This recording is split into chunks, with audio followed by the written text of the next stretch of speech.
mwezi wa 5 hivi kidato cha 6 watakuwa wanamaliza timu elimu yao ya kidato cha 6 na mtatangaza nafasi za wao kujiunga na mafunzo kwa mujibu wa sheria. Pengine sasa kwa wale wazazi lakini wanajamii ambao wanashaka na huu shamba darasa ambao unapatikana ndani ya Jeshi la Kujenga Taifa, wito wako kwa hao walezi, wazazi na jamii kwa ujumla? Mimi ni watoe wasiwasi wa wazazi na walezi wa vijana wa kidato cha 6 ambao wanatarajia kumaliza kidato cha 6 kwa mwaka huu, na itakuwa mwezi wa 5. Kwa hiyo mwezi wa 6 tutawaita kuja kujiunga na Jeshi la Kujenga Taifa. Yapo mengi watajifunza.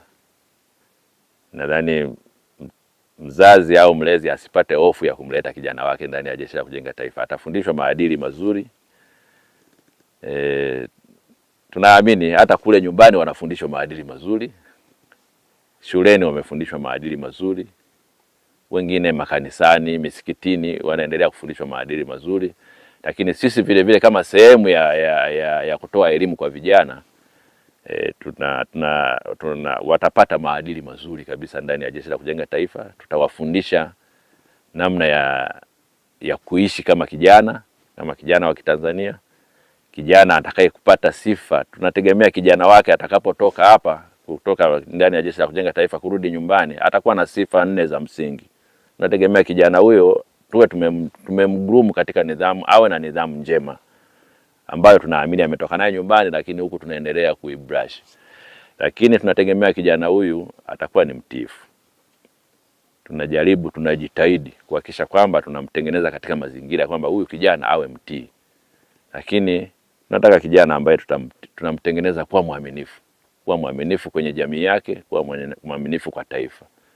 Lakini mwisho wa siku tunataka kijana ambaye atakuwa ni kijana ambaye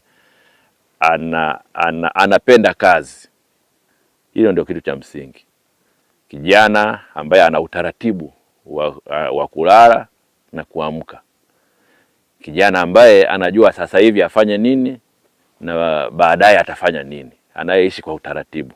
Ndio vijana ambao tunategemea. Kwa hiyo tutategemea kijana ambaye atapata sifa za namna hiyo baada ya kuhudhuria mafunzo yetu ya Jeshi la Kujenga Taifa kwa muda wa miezi 3.